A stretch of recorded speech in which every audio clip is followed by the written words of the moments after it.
2024 में अगर इमरान खान नहीं है तो 2025 में तो डेफिनेट इमरान खान है। बिलावल भुट्टो का फ्यूचर ब्राइट देखता हूँ। जी। प्लेटलेट्स और डॉलर, इनका आपस में बड़ा गहरा रिलेशन है। मुस्लिम लीग नून का मुस्तकबिल समझ लें कि दिल्ली दूर आ। अस्सलाम वालेकुम ख़वातीन व हज़रात, मैं हूं हसन जफर और हमारे साथ हैं डॉक्टर हसनैन जावेद। सलाम अलैकुम डॉक्टर साहब। वालेकुम अस्सलाम सर। सर, साल का आखिरी दिन है और जी। 2024 कल स्टार्ट हो जाएगा, तो एक तो हैप्पी न्यू ईयर कह देते हैं लोगों को, और हैप्पी दूसरा न्यू ईयर ये की कि जगह मैं सिर्फ जो है वो कुरानी लफ्ज के साथ मैं शुरू करना चाहूंगा सर। Ji please. एक तो ला तक न तुम रहमतुल्लाह, और कुछ लोग अगर वजीफे के तौर पे इस्तेमाल करना चाहते हैं तो वो भी इस्तेमाल कर रहे हैं, ला तक न तुम रहमतुल्लाह पढ़ते रहे कि अल्लाह की रहमत से कभी मायूस ना हो। बेशक सर, बहुत बहुत शुक्रिया इसके। और फिर इसके साथ ही फिर अब हम अपना आज का हम प्रोग्राम बता देते हैं। 2023 में सियासी और माशी क्या अहम सूरत हाल रही, जो क्या इम्पोर्टेंट पॉइंट्स रहे, उनको डिस्कस करेंगे। और 2024 के हवाले से कुछ फोरसी करने की कोशिश करेंगे कि हालात कैसे होंगे। हम चाहेंगे कि डॉक्टर साहब उस बारे में हमारे लिए कोई रहनुमाई करें, कुछ प्रिडिक्शंस कर दें अगर मुनासिब समझें अच्छा, तो साल के लिए सर वो तो अगर चाहता तो मैं कैलकुलेशंस करता हूँ, अगर आप चाहें तो फिर मैं प्रिडिक्शंस कर देता हूँ। दोनों कर दें। दोनों में क्या है, मिला के कर देते कैलकुलेशन की बुनियाद पे जैसे मैंने अर्ज किया कि दो सूरतें होती हैं, जो जमीनी हकाइक होते हैं और फिर आप उसके बाद जो है वो प्रेसिडेंट्स देखते हैं और पुराने हिस्टोरिकल डेटास देखते हैं, स्टेटिस्टिकल एनालिसिस करते हैं। हैं। जी। उसके तहत जो है वो आने वाला जो 2024 है, हम्म। वहां पर मैं पावर प्ले देखता हूँ, मुकम्मल पावर प्ले, यानी अशराफिया का राज देखता हूँ। अच्छा, तो यानी यानी वो जो उसमें वर्ल्ड बैंक की रिपोर्ट आई थी कि अशराफिया का इस मुल्क पे कब्जा है, और जो भी यहाँ पे पॉलिसीज बन रही हैं वो सिर्फ उन्हीं की खिदमत के लिए बन रही हैं, तो आप उसमें बढ़ोतरी देख रहे हैं। उसमें इस कदर बढ़ोतरी देख रहा हूँ कि जो चीजें अब इस वक्त तक हमारी आवाम को मिल रही हैं, आप हैरान हो जाएंगे कि अंडे डबल रोटी के भी मांदे पड़ जाएंगे। और डबल रोटी तो बड़ी दूर की बात, खुश्क रोटी भी मिल जाए तो बड़ी नेमत होगी। इसलिए अस्तगफिरुल्लाह, मैंने ये मतलब लफ्ज आप बोला, ऐसे और खौफनाक कुरान हालात देख मजीद रहे के हैं। लफ्ज मैंने इशारे के तौर पे कहा कि ला तकनतु मिन रहमतिल्लाह, अल्लाह की रहमत से मायूस ना हो।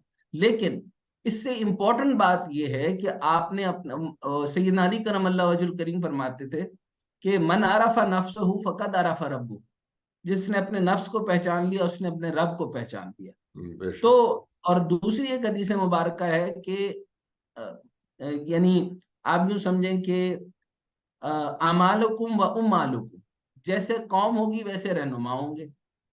सो हम्म। मैं 2024 के अंदर भी कोई यानी अ, असली और नस्ली रहनुमा नहीं देखता। तो जो हालात हैं वहीं पे, तो आपका इशारा इस तरफ तो नहीं है कि एक असली और नस्ली रहनुमा जो है वो दिल बर्दाश्ता हो के लंदन की टिकट कटाने वाले हैं। आज अ, अहमद साहब ने। ये फिर आप बड़ी तेजी के साथ मुझे उस जगह पे ले आए हैं, लेकिन मैंने तो आपको ये प्रेडिक्शन बहुत पहले कर दी थी। मैंने आपको ये अर्ज की थी कि शहबाज शरीफ शायद सदारत पे रहें या ना रहें, उनके बारे में मैं बहुत ज्यादा एग्जैक्ट नहीं बता सकता, लेकिन चांसेस हैं कि वो सदारत पर आ जाएं। मुस्लिम लीग नून का मुस्तकबिल यानी यूं समझ लें कि दिल्ली दूर दिल्ली अच्छा, दूर के दिल्ली मतलब नेस्त दिल्ली दूर, नाबूद तक। दिल्ली दिल्ली दूरस्त और उसके बाद निस्तो नाबूदस्त। हम्म। अच्छा, ये कोई आउट ऑफ, मैं ऐसा इसलिए लफ्ज नहीं बोल रहा था कि एनालिसिस के अंदर जो है वो बाइसेस नहीं आने चाहिए। उसकी हम्म। रीजंस हैं। उसकी रीजन ये है कि इन्होंने अपने आम लोगों के साथ अपना नाता काट लिया, जबकि नाता था ही नहीं। यानी मियां शरीफ साहब जब थे वो उन्होंने एक अपने बबलू को जो है वो सियासत के लिए पेश किया। उस बबलू को जो है उसको माशरे की हवा भी नहीं लगवाई। गुर्बत चीज क्या है उसको पता नहीं, ह्यूमन डेवलपमेंट क्या चीज है उसको पता नहीं। उसको ये भी नहीं पता कि कैसीनो इकोनॉमी क्या चीज होती है। हम्म। उसको ये पता है कि अशराफिया लूटती कैसी है और फिर अशराफिया कहती क्या है। और उसको ये पता है कि सऊदी अरब में से गोल्ड जो सोने के पानी से बने हुए सोफे कैसे होते हैं, ये उसको पता है। उसको ये बिल्कुल नहीं पता कि गरीब सांस कैसे लेता है। गरीब, अच्छा जैसे अभी वो स्मोक की वजह से आप बीमार हो गए हैं, और बीमारी की रीजन आप ये देखें कि स्मोक से अब उनको बीमार होने का रीजन समझ आ गया। और एक और आप बात भी बता दूं कि प्लेटलेट्स और स्टॉक एक्सचेंज, जी। प्लेटलेट्स और डॉलर, इनका आपस में बड़ा गहरा रिलेशन है। अच्छा, ये क्या रिश्ता है सर? सर ये जब प्लेटलेट्स मियाँ साहब के जो है वो नीचे जाते हैं, तो आप समझ लें कि मियाँ साहब यहाँ से जाने वाले हैं। तो अगर आप मुझे खबर दे रहे यानी हैं कि मियाँ जैसे साहब की स्टॉक एक्सचेंज तबीयत के ठीक नहीं है। इंडिकेटर्स होते हैं, स्टॉक जी सर। एक्सचेंज में जो कहते हैं कि इतने पॉइंट्स नीचे आ गई और इतने पॉइंट्स, तो ये प्लेटलेट्स से भी कोई सियासत जो है ऊपर नीचे हो जाती है। जी हो जाती है। उसके रीजन है ना सर। आप, मैं चंद रीजंस आपके सामने बयान कर देता हूं, फिर आप उसके बाद एनालिसिस कर दीजिएगा। अभी हम्म। ये इंपॉर्टेंट बात ये है कि तमाम सियासी जमातें बशमूल पीपल्स पार्टी, लेकिन उसके ऊपर मैंने ये कहा बिलावल भुट्टो का फ्यूचर ब्राइट देखता हूं। ओके। One right. सेकेंड, 2024 में अगर इमरान खान नहीं है तो 2025 में तो डेफिनेट इमरान खान है। राइट। ठीक हो गया। अच्छा, अच्छा ये तो हो गई सियासी बात। मंशूर किसी के पास नहीं है, लेकिन इमरान खान साहब से हमारी इस्तदा ये होगी कि इस दफा वो सारे जिनके बारे में मैं 3 साल बोलता रहा, उन्होंने दोबारा अपने पार्टी में लिए, तो उनका नामो निशान नहीं होगा दास्तानों में। ठीक है, तो ये बात तो यानी इमरान घोड़ों की खान साहब सियासत, ने अब जिस यानी घोड़ों की सियासत बंद करनी तन्हाई में होगी। वो बैठ के सोच रहे सर हैं। घोड़ों घोड़ों की सियासत बंद करनी होगी, इलेक्टेबल्स की सियासत बंद करनी होगी। हम्म। आपने देखा कि मैं आपको, यानी मेरे पास ना कोई चिड़िया है और ना कोई मेरे पास तोता है, ना कोई कबूतर है, लेकिन हम्म। मुझे इतला आई है कि कराची के अंदर भी और शादरा की कुछ तकसीमों के अंदर भी मियां हम्म। शहबाज शरीफ ने, एक टाइकून है, बिजनेस टाइकून, जो कि उनके उनके बिहाफ के ऊपर पैसा तकसीम करते हैं, उनको अच्छा, अच्छा खासा डांटा है। और उन्होंने कहा तो इससे बेहतर जलसा कर लेते, क्योंकि इलेक्टेबल्स खरीदे नहीं गए।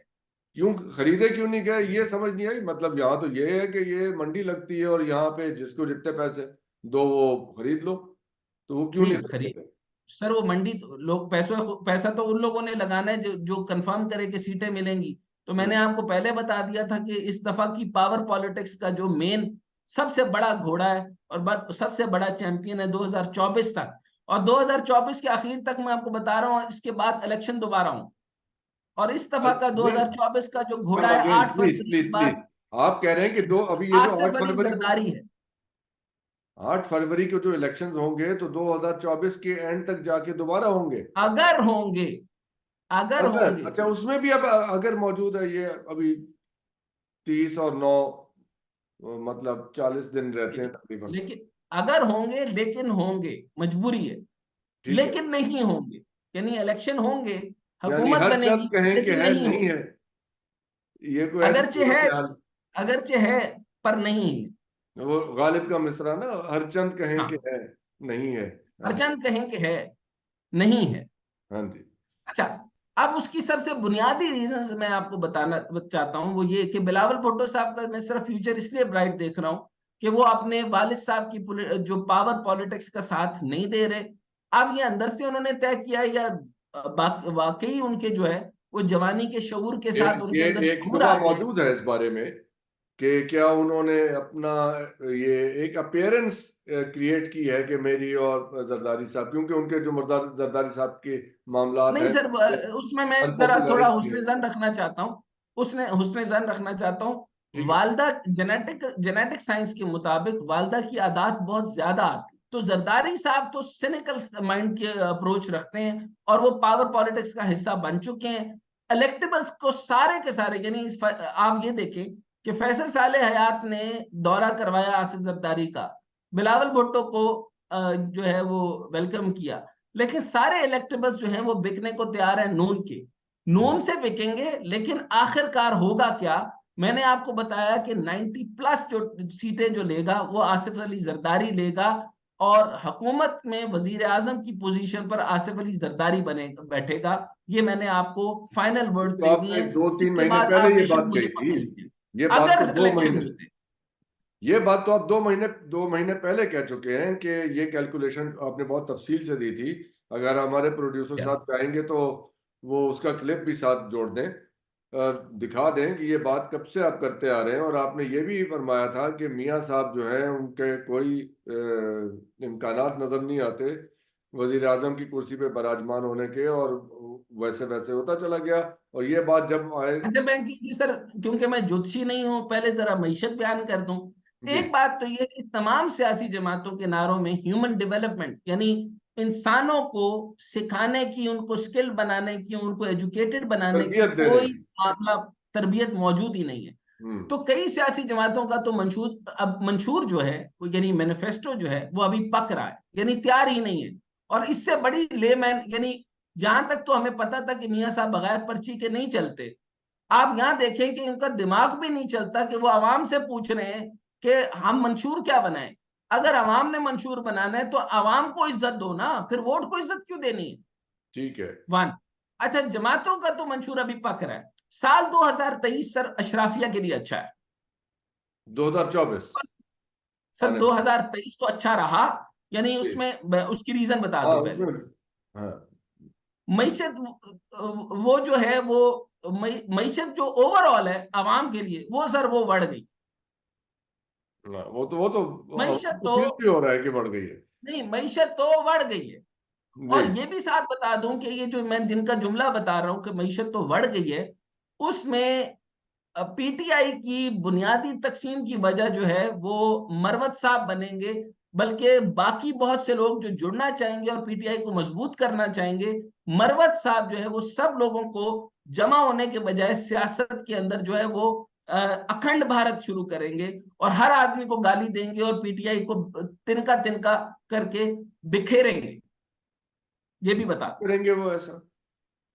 अच्छा नहीं, अब इसका मुझे अभी रीजन ना दे रहे थे ना, क्योंकि मैंने आपको पहले अर्ज की थी कि या कैलकुलेशन दूंगा या प्रेडिक्शन दूंगा। चले नहीं, ठीक है, यहीं पे रखते हैं ऐसे। यहीं पे रखते हैं। अच्छा, तो मतलब मईशत आपकी आज बढ़ गई, ये कारनामा लेकिन करेंगे, सर, यानी पार्टी को, पीटीआई को फर्दर डैमेज करेंगे ये। अच्छा प्रोडक्शन नहीं रही, मैन्युफैक्चरिंग नहीं रही, मैन्युफैक्चरिंग 2024 में भी नहीं होगी, एक्सपोर्ट लेड सोसाइटी हम नहीं बन सकेंगे, फॉरेन डायरेक्ट इन्वेस्टमेंट कहीं से नहीं आएगी। और ये भी बता दूं कि कैसीनो इकोनॉमी जो है वो अरूज पर रही है, अरूज पर रहेगी।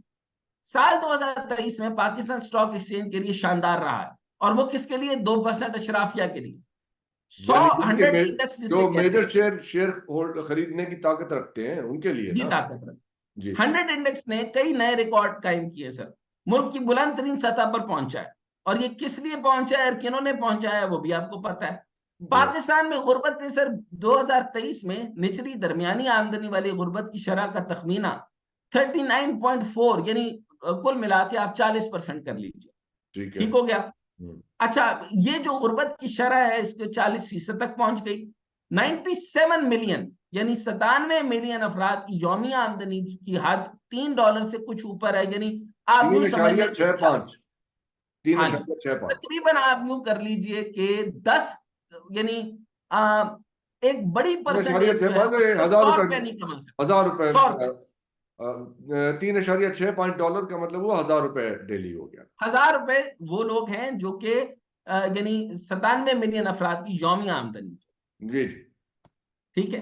मिडिल क्लास जो है वो मुकम्मल तौर पे खत्म हो चुकी है। एक औसत पाकिस्तानी सिर्फ 8 साल तक तालीम हासिल कर सकता है।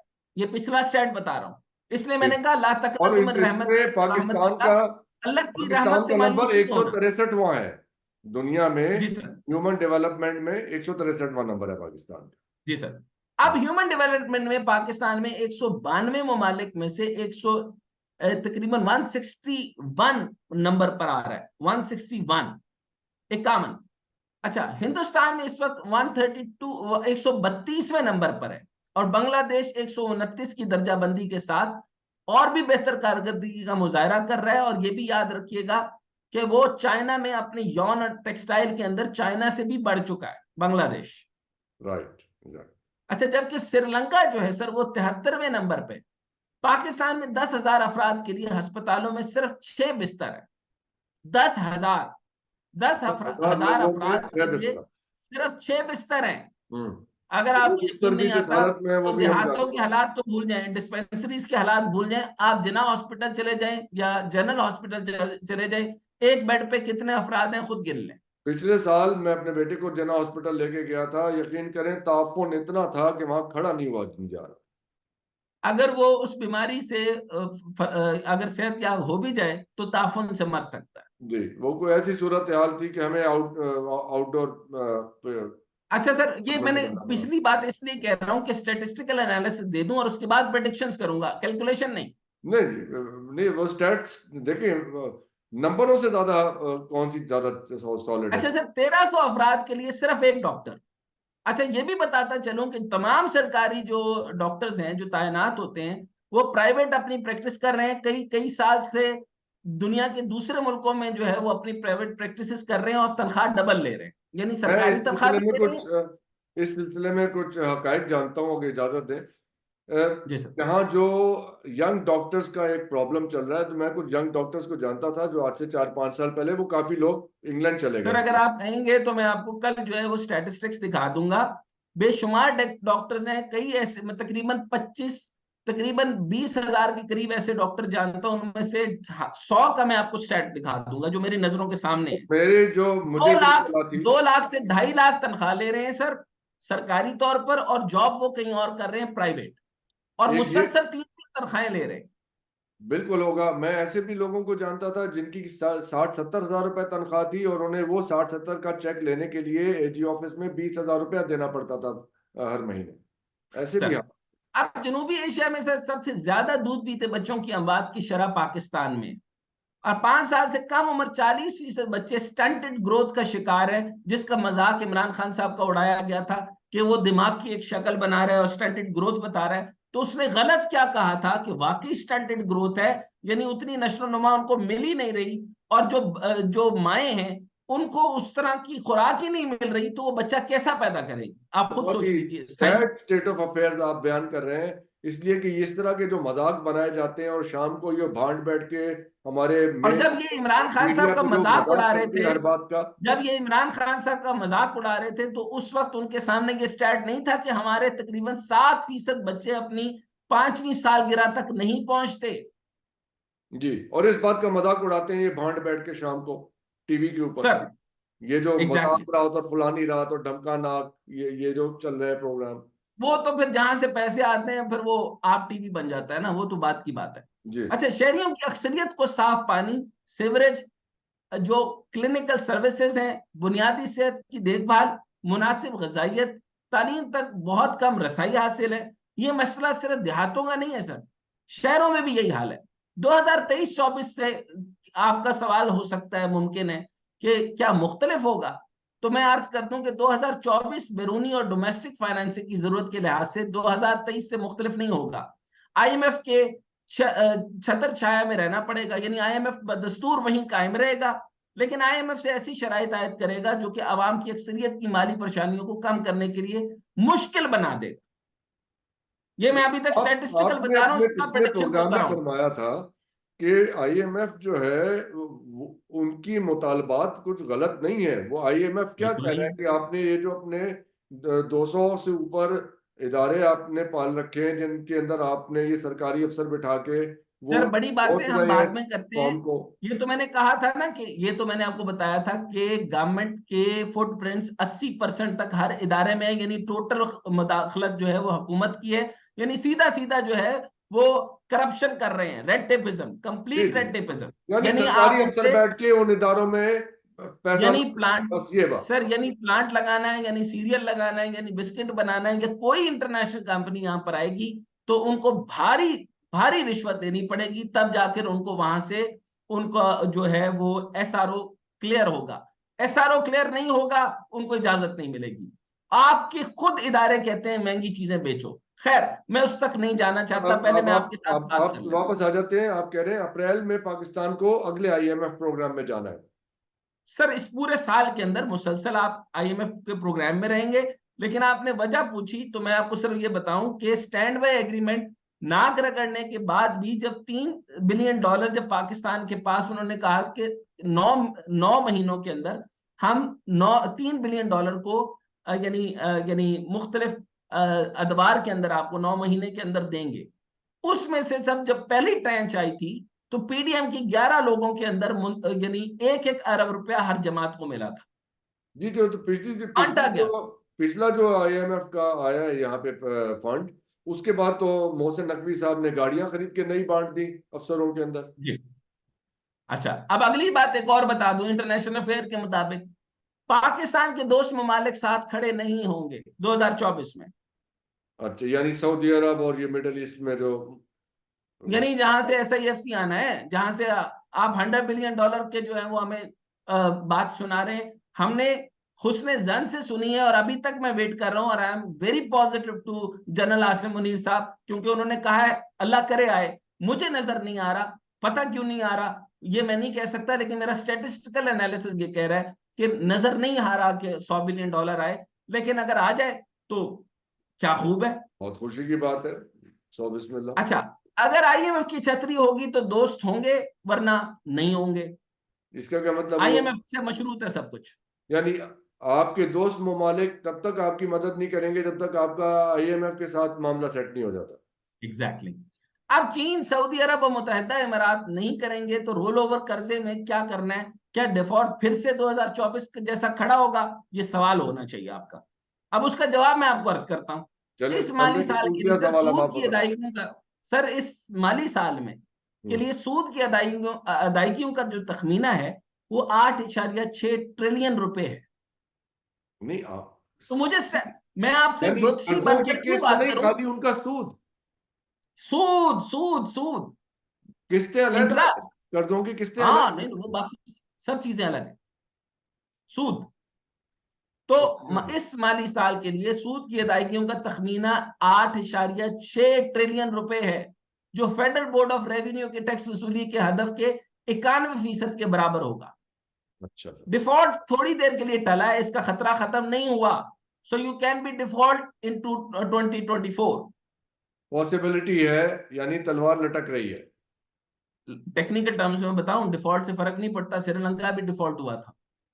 अच्छा, तो यहाँ हाँ, हमें वो क्यों कहते हैं, डराते रहते हैं डिफॉल्ट हो जाएगा, डिफॉल्ट हो जाएगा। वो सर फायदा हो जाता है ना डिफॉल्ट की सूरत में, कहते हैं सानू माफ कर दो, वो अगर माफ कर दें तो ठीक है, यानी सारे कर्जे माफ कर दो, अगर वो कर दें तो ठीक है, अगर ना करें तो फिर जैसे श्रीलंका को कर दिया ना माफ। ही लेना अच्छा, चाहिए डिफॉल्ट। अच्छा।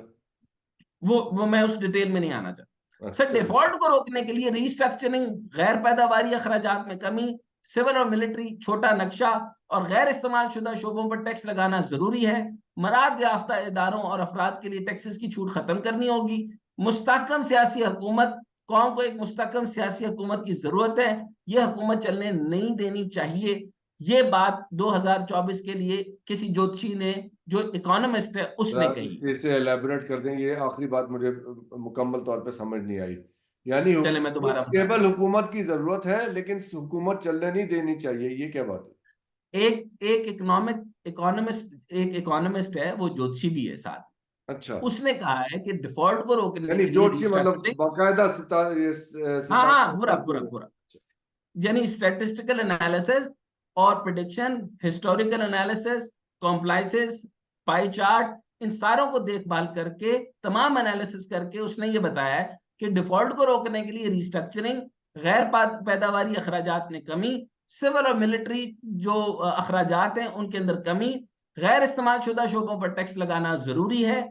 मराद याफ्ता इदारों और अफराद के लिए टैक्सेस की छूट खत्म करनी होनी चाहिए, और मुस्तहकम सियासी हुकूमत, कौम को एक मुस्तहकम सियासी हुकूमत की जरूरत है। और ये हुकूमतें, ये जो हुकूमत चल रही है, ऐसी हुकूमतें चलने नहीं देनी चाहिए, ये उसने कहा है। ये जो अभी काकड़ साहब की हुकूमत चल रही है।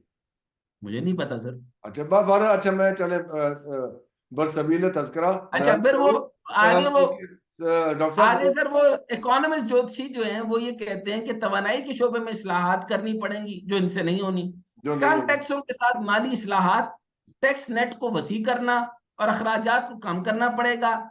कर्ज की जो कि नहीं होगा। रिस्ट्रक्चरिंग, क्योंकि मैंने तो ये सारी जब गुफ्तगू की तो ज्योतिषी का फोन आ गया, तो उन्होंने मुझे ये बताया।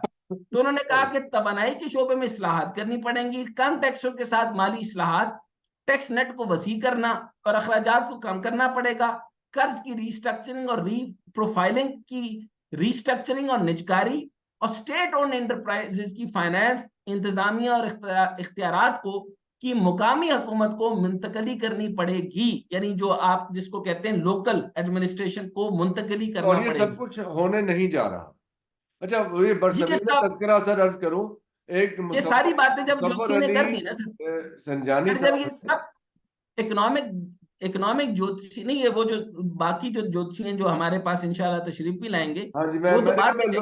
अपने वो सुनने वालों इकोनॉमिक को बता ज्योतिषी दूं कि जिससे परसों यानी आपके सामने हम वो प्रोग्राम भी पेश करेंगे, यकम तारीख को मुसव्वर अली जानी साहब आएंगे और वो अपना बिल्कुल ये मतलब सितारों का हिसाब लगा के नहीं, 2000 वो तो सितारों के आपको हिसाब बताएंगे ना।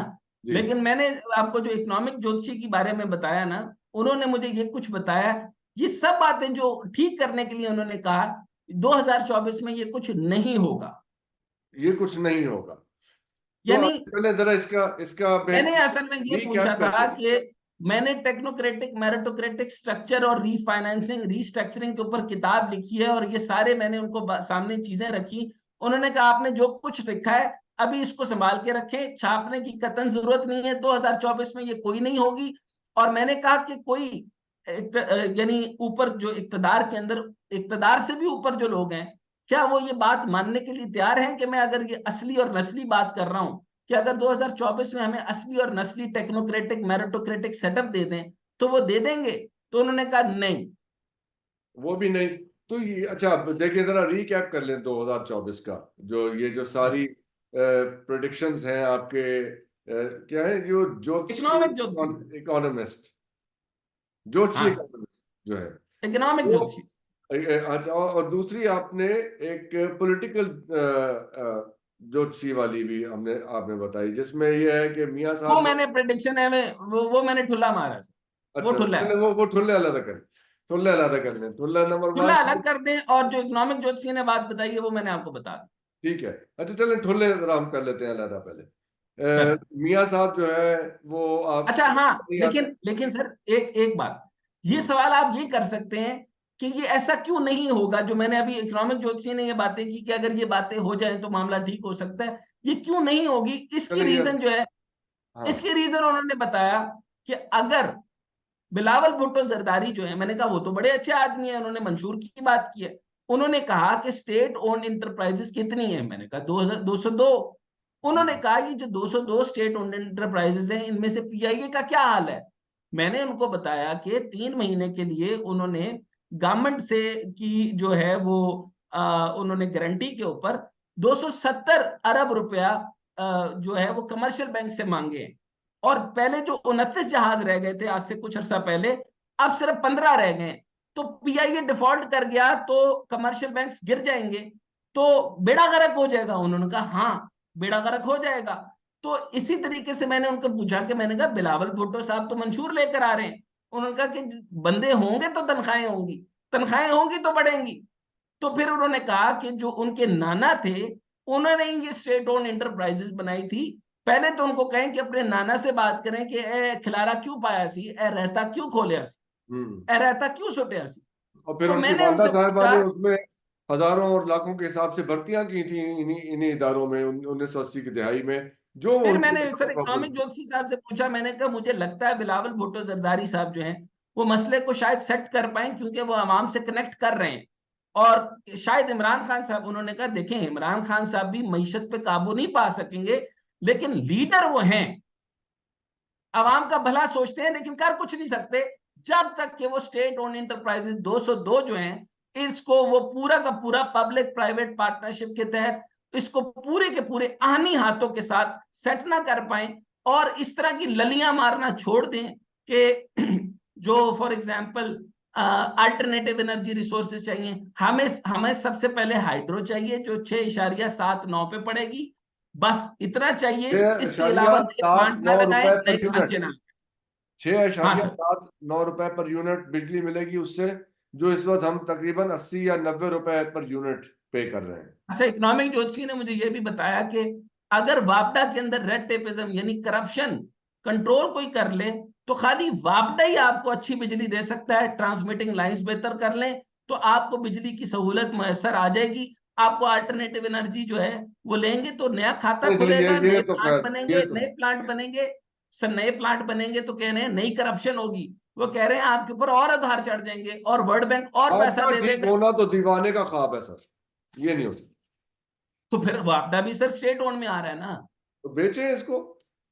ये खिलारा तो डाला। वो मैंने वही बात की सर, मैंने जो इकोनॉमिक ज्योतिषी साहब से जो बात की, उन्होंने ये कहा कि ये सारी बातें जो हैं वो 202 स्टेट ओन्ड एंटरप्राइजेस से सारी सियासी तकर्रियां हुई हुई हैं।